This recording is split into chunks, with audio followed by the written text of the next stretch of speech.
Bismillahirrahmanirrahim. Assalamualaikum warahmatullahi wabarakatuh kepada semua hadirin hadirat yang hadir ke majlis ilmu resensi ilmi ilmu muda IIIT yang kita anjurkan secara hybrid di pejabat IIIT East Southeast Asia dan juga melalui Zoom. Hari ini kita akan adakan resensi siri yang ketiga yang akan mengupas judul Islam and Secularism oleh Syed Muhammad Naquib al-Attas yang akan dibentangkan oleh saudari Eda Suhana Sharudin daripada Institut Pemikiran dan Kepimpinan Siddiq Fadzil Universiti Selangor. Seperti kebiasaan, Ilmi akan membedah karya-karya besar atau magnum opus tokoh tempatan dan juga tokoh antarabangsa dan terutamanya karya-karya daripada tokoh-tokoh IIIT di samping beberapa acara lain yang akan turut kita anjurkan. Jadi kita harap semua hadirin dapat sentiasa ikuti perkembangan di laman IIIT sendiri dan juga di grup WhatsApp yang akan kita buat hebahan secara berkala dari semasa ke semasa. Tanpa melengahkan masa, saya persilakan saudari Ida untuk teruskan dengan pembentangan. Dipersilakan, tafadhal, masykurah. Bismillahirrahmanirrahim. Assalamualaikum warahmatullahi taala wabarakatuh. Terima kasih kepada saudari Hilman. Boleh dengarkan suara saya kan? Boleh. Okay, thank you, Syazwan. To start with this, I think saya akan menggunakan both languages sebab slide saya semua dalam bahasa Inggeris.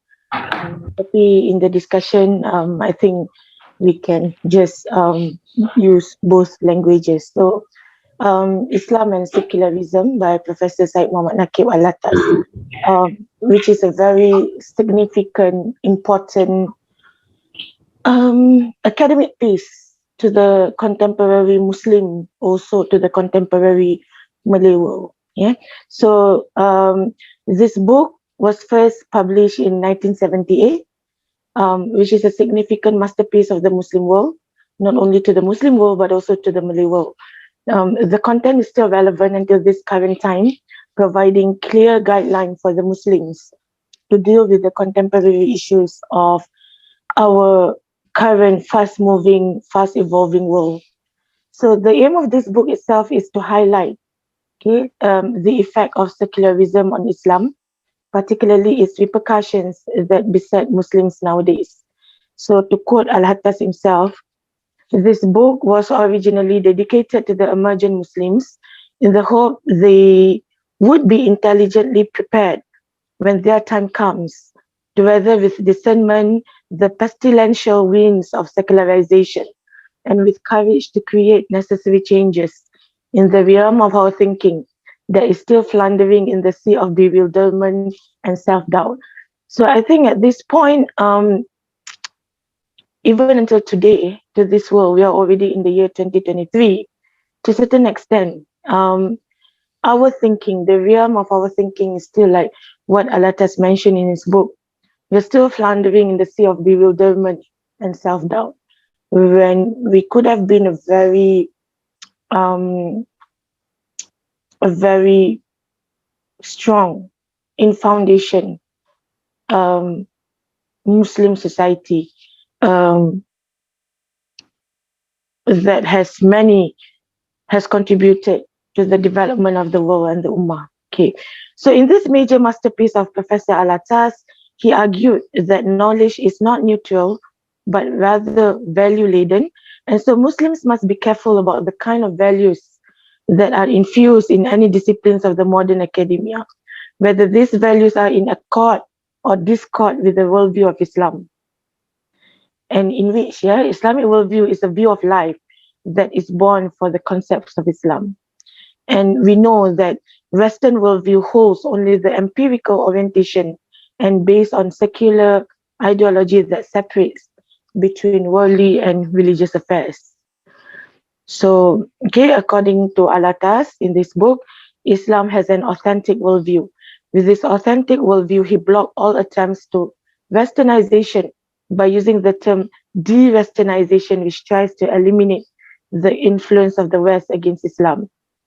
So, also in this book, he proposed the need to de-westernize the knowledge. So, basically, that is a bit of summary of the book. I think this is quite compact and a book that is full of very much informative, that I have informed Hilman that I think we need to have this in two series.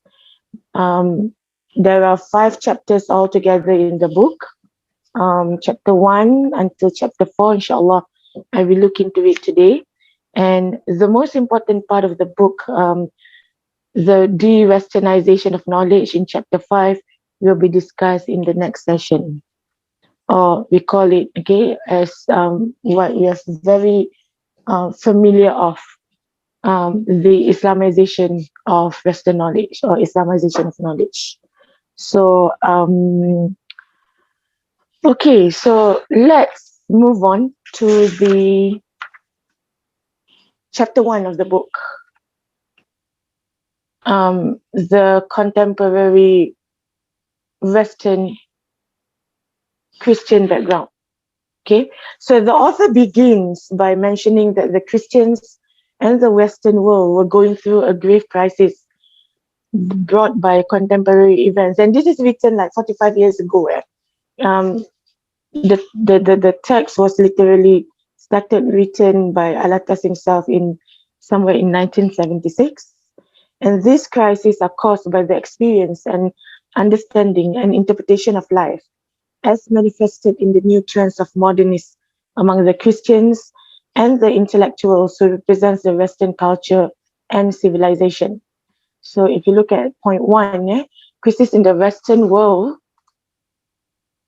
due to the new modernist thought recognized by Christian philosophers and theologians in the 20th century. So root of the problem is religion is seen as historical, and society evolves, therefore religion has to evolve.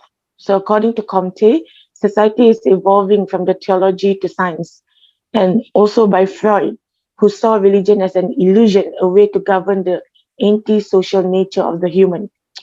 So I think we all know when it comes to Freud, everything is to the extreme. So in this case, he saw religion as an illusion.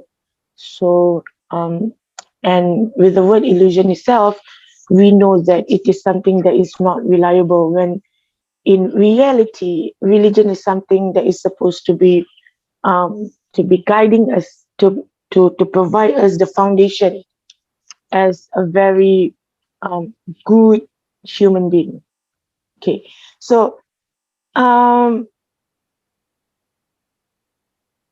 crisis, Christianity is a mixture, okay, according to al-Attas, Christianity is a mixture of conflicting concepts because of assimilation and amalgamation of Roman influence, particularly the Roman laws and Greek philosophy, which is Aristotelian philosophy. The latter was transformed from the symbolic interpretation of nature to become more concerned with explaining nature in plain, naturalistic, and purely rational terms, reducing its origin and reality to natural causes and forces. From this worldview, divine intervention to interpret nature is definitely out of context, which means that there is no presence of God rules. Okay, and so if going back to the notes, some Christian theologians, especially Protestants, assert that secularization has its roots in biblical faith, and therefore Christianity should welcome it. And some have even called for radical changes in the interpretation of gospel, because these actually open the doors to doubt and skepticism, to utilitarianism, dialectical materialism, evolutionism, and historicism. So from this, because of this definition of secular here, and because of this, the very problematic nature of the concept of God as the supreme being. So God is now a problem for them, that they even contemplate to discard it, leaving it to history to create a new name for connoting a more relevant and adequate concept to refer to the ultimate presence of God. So this is actually the okay, next. Okay, just now we mentioned about religion as historical. So the problem is that when religion is seen as historical, it can therefore become outdated. It is placed on par with old beliefs that need to be revised in line with the development of society. And therefore, it is no longer religion that shapes society, but society is the one that shapes the religion. And this is actually embraced wholeheartedly by the Protestant theologians.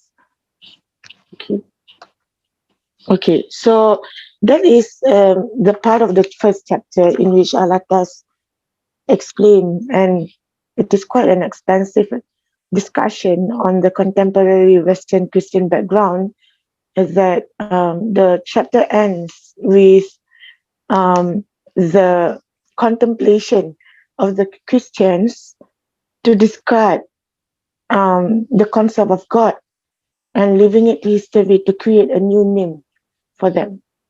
Okay, so that is chapter 1 of the book. So next, we go to chapter 2.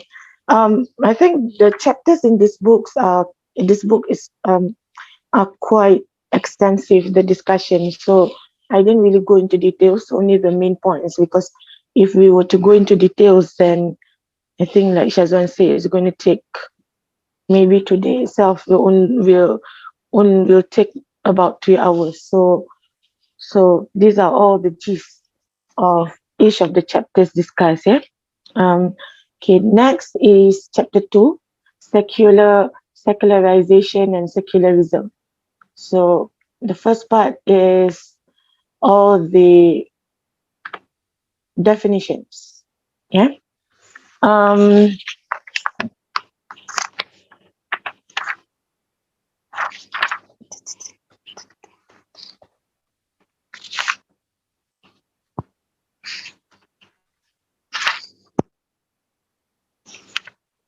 Okay, to al-Attas, secular comes from the Latin word seculum, which means this age or the present time. It actually marks a dual connotation and location.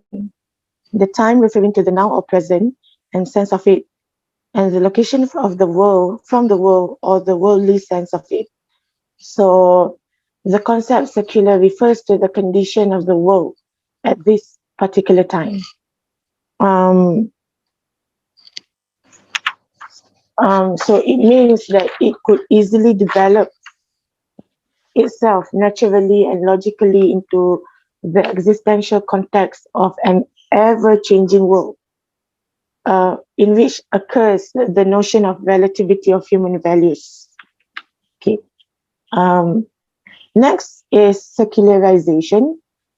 It is the deliverance of man from religious and then from metaphysical control over his reason and his language.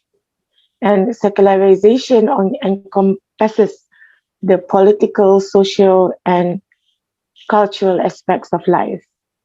So, deliverance of man from religious, and then from metaphysical control over his reason and his language.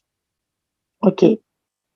To a certain extent, yeah, inevitably the secularization denotes the disappearance of religions as well as determination in the symbols of cultural integration. Okay, it implies a historical process, almost certainly irreversible, cannot be turned back, in which society and culture are delivered for tutelage to religious control and close metaphysical worldviews. So Integral to secularization is the disenchantment of nature, the desacralization of politics, and deconsecration of values.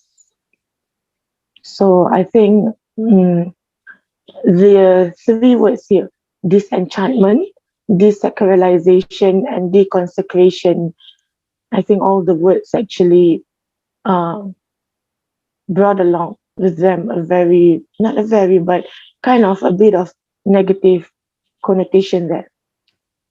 Okay. Al-Attas argues that secularization has its roots not in biblical faith, but in Western interpretation of biblical faith. So not in biblical faith, but in Western interpretation, it comes from the Western, and in which secularism is viewed by the West as an ideology which sets up its own system of values.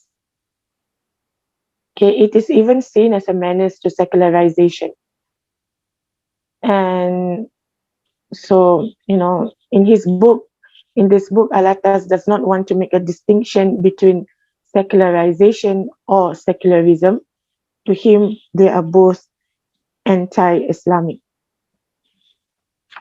Okay. So, Westernization of Christianity and secularization. So it begins with the Westernization. Christianity shifted its center from Jerusalem to Rome, and then misapplication of Greek philosophy in Western theology and metaphysics marks the beginning of secularization. And this has led to the contemporary situation in which modernist theologians argue that secularization has originated in biblical faith. And they claim that the gospel was misunderstood and needs to be reinterpreted. Okay.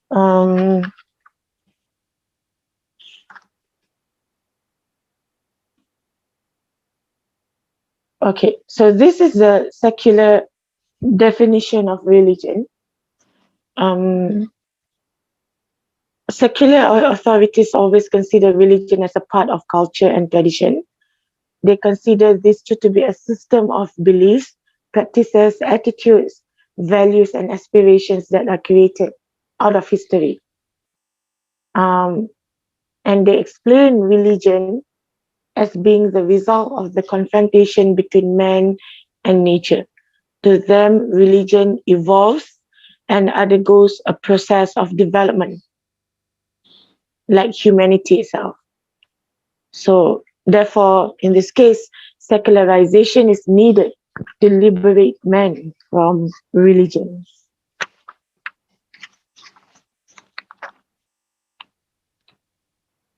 Okay. Okay. So here, Christianity is seen as a sophisticated culture religion.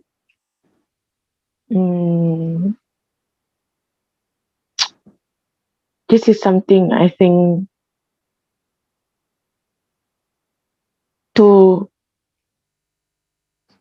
putting the word culture there to a certain extent, I think to prove that it is a religion that is evolving on the needs of the culture and the people. So, okay, although Western Christianity is based on revelation, it is not a revealed religion like Islam.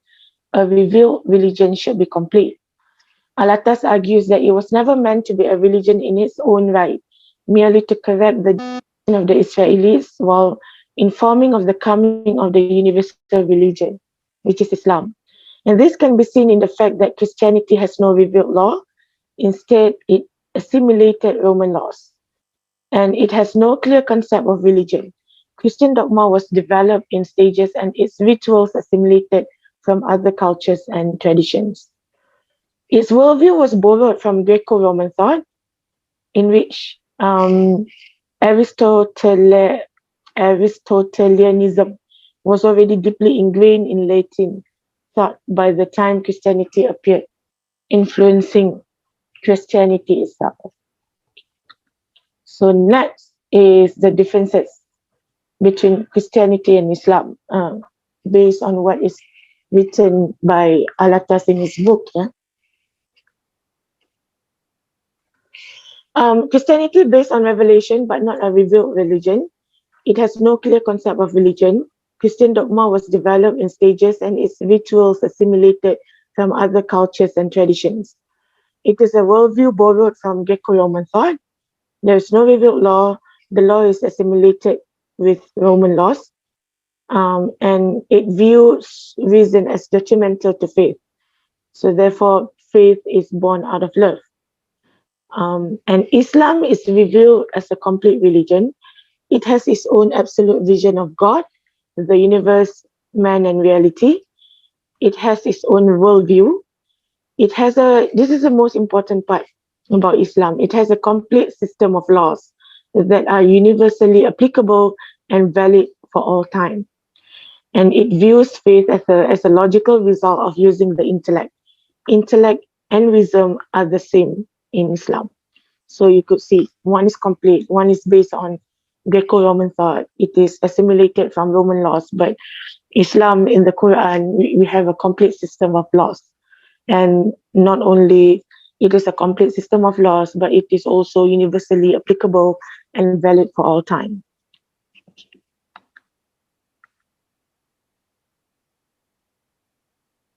Okay. Secularism from the Islamic point of view, it is utterly un-Islamic in its worldview. Islam rejects all manifestations of secularism. Al-Hayat al-Dunya is the closest thing to secularism in Islam. However, in Islam, the world and nature are signs of God. But the Quran always warns that this world is distracting. And the eternity is the akhirah, in which will come after the distracted life of the world. And the world cannot develop as it is already perfect. Only life in the world can develop.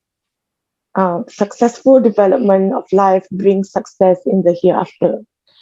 Okay.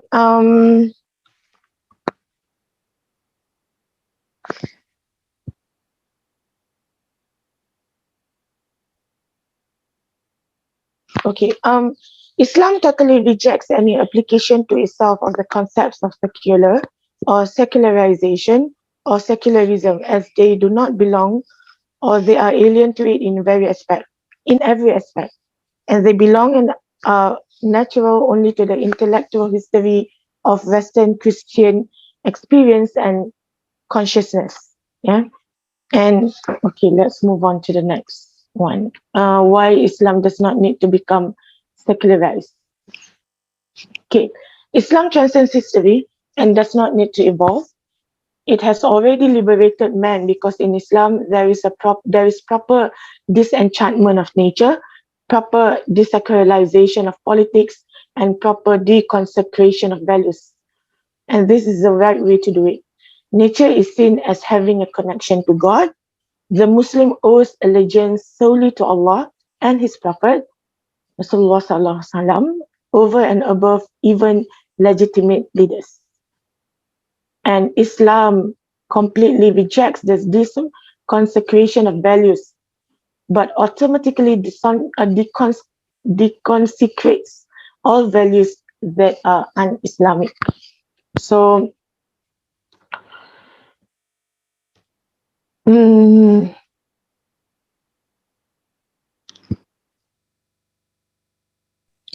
What does it mean, proper disenchantment of nature? Hold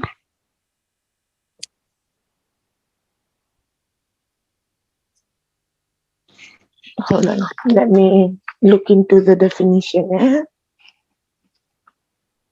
Okay. Yeah, because the point there, nature is seen as having a connection to God. Yes. This is more of a point of enchantment of nature. And he said secularism is disenchantment of nature, and Islam it does not enchant nature, but a proper disenchantment of nature. So what does it mean? How does he balance between the two?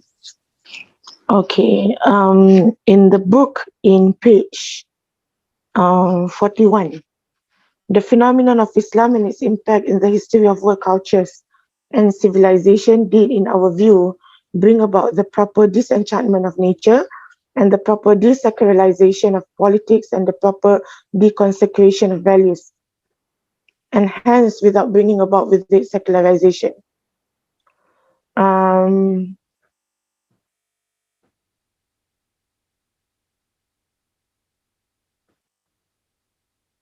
Okay, this is a long one.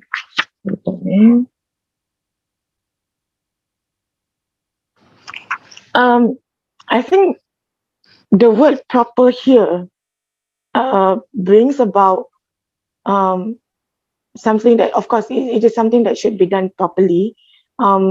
Disenchantment of nature. How do we explain this?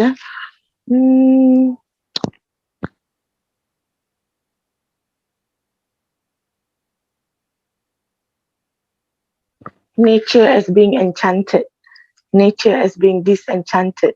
So when we have proper disenchantment of nature, so in this case, in Islam, nature is treated properly. Nature is enchanted properly, not to go out of the right path. I think that is how we should look at it. I hope I answer your question, Herman. Not really. Do you mind to give some example of what you said? Okay. Can we just finish this first, and then I will look into it, because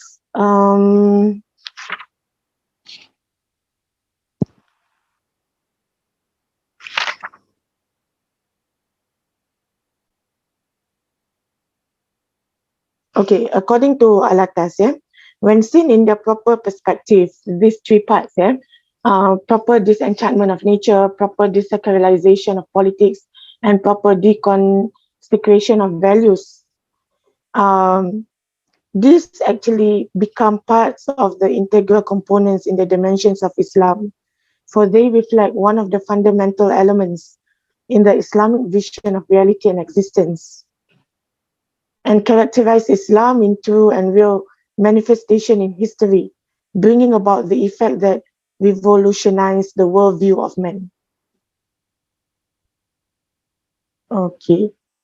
That is the discussion given on these three parts of disenchantment of nature, proper disenchantment of nature, proper desacralization of politics, and proper deconsecration of values. I will have to think of the examples, because Can I propose example and see if this is probably the correct way of understanding this?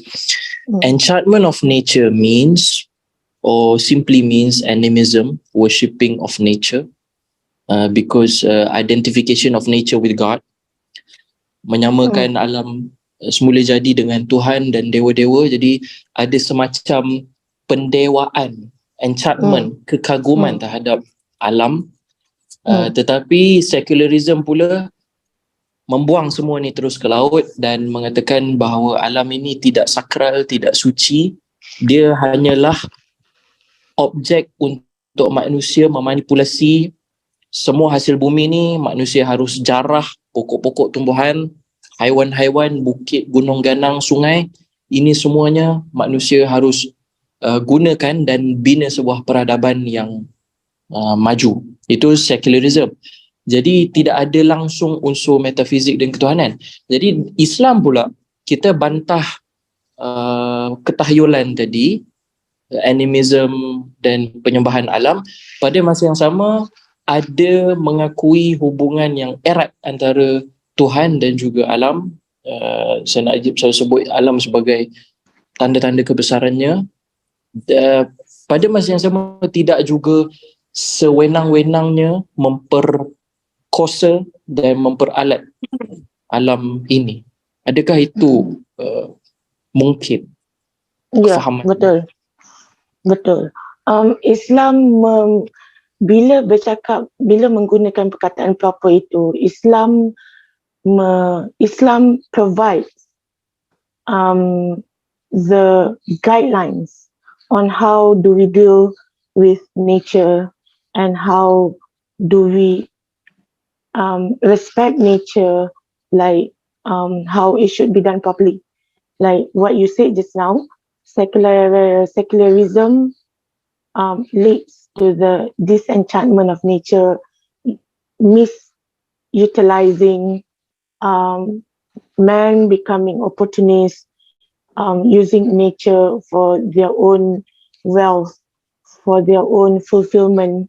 So therefore, Islam in this case provides the guideline on how we should properly respect the nature and how do we deal with nature in relation with the relation of human beings, God, and nature, because nature is very much related to the oneness of Allah.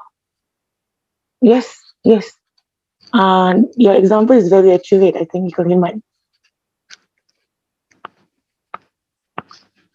Anything else that you would like to add? No, thank you.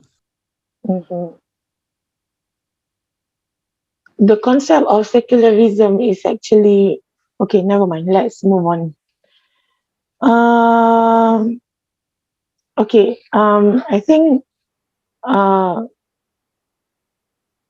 the last point in this slides is also very important. Islam completely rejects the consecration of values, but automatically deconsecrates all values that are un-Islamic. Why secularization has affected Christianity and should not affect Islam? So al-Attas argues that secularization is not the concept of development of Western Christianity. So he defines Western Christianity as opposed to traditional secular Christianity. And secularization has to do with the infusion of Hellenistic elements and Protestantism. And this actually affect the Western Christianity that they have now. So Islam has a different history from Western Christianity and therefore needs not follow its footsteps. It is a complete universal religion and there is no dichotomy between reason and belief in Islam.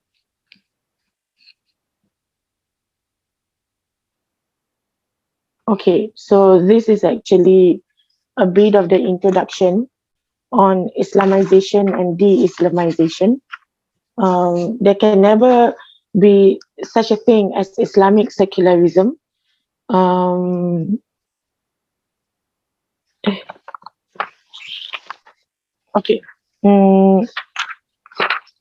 There can only be Islamization, the liberation of man from magical, mythological, animistic national cultural tradition, liberation from secular control over man's reason and language. Islamization, therefore, is not evolution but devolution to man's original nature, to man's original fitrah. And de-Islamization is the infusion of alien concepts into the minds of Muslims or stubborn adherence to pre-Islamic beliefs, superstitions, and tradition. So I think this actually ends chapter 2 on the discussion of secularization and secularism. Okay. Anybody wants to add anything to this before we move on to chapter 3? How long have I taken?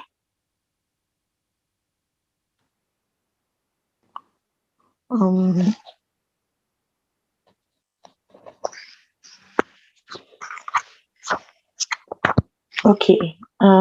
Tadi dalam 45 minit. 45 minit dah? Okay, so saya stop dekat chapter 3 boleh. We'll do chapter 4 and chapter 5 in series 2. Okay, I think I have about few more slides. Okay.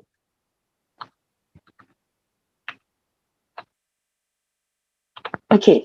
Chapter 3 is about Islam, the concept of religion and the foundation of ethics and morality.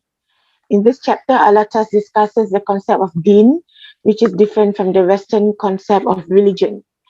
Deen here suggests an indebtedness of man to Allah. What makes Islam different from the other religions is that the submission is sincere and is a total submission to God's will. And this submission is enacted willingly by those who believe, who embrace the religion. So the Islamic concept of freedom is to act as man's true nature demands. So it is that is according to man's fitrah. And also, al-Attas points out that Islam has a unique social order in which a Muslim is at once himself and his community.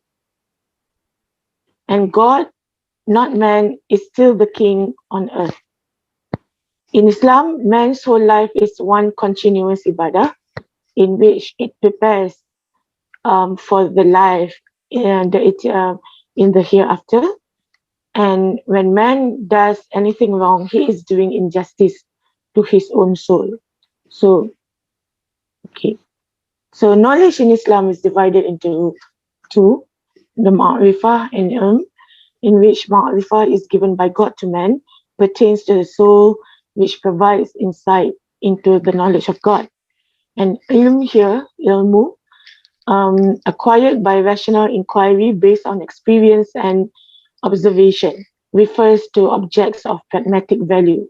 So this is something acquired and something that is, and the other part, ma'rifah, is something that is granted by God to man. And it pertains to the soul, in which it gives insight into the knowledge of God. So ilm is more towards the knowledge of the world based on experience and observation, refers to objects of pragmatic value. Okay, so next is the Western concept of knowledge.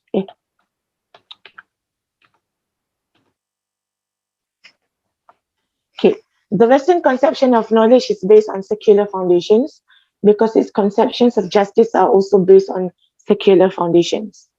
Therefore, it is the second kind of knowledge, ilm as the only valid knowledge.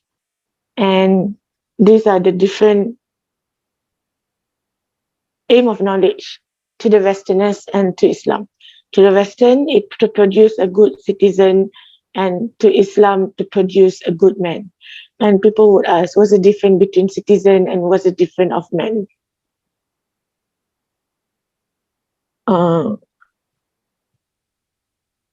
Which I think to us is quite clear, but to some others, it might bring some kind of confusion between the word citizen and the word man. In this case, man in Islam is sent to this world as a khilafah, as a khalifa, to take care of everything, to take care of our mother nature, to be a good representative of God in this world. And the definition of citizen is quite limited compared to the role and definition of man as a khalifa in this world.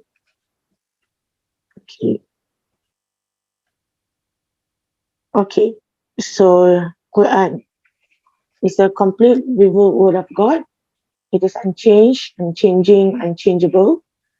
It provides clear guidance as a source of Islam, and from this, it provides a projector of Islamic worldview, and that is the basis core of Islam as a complete religion. Okay, then next, al-Attas talks about the search for identity.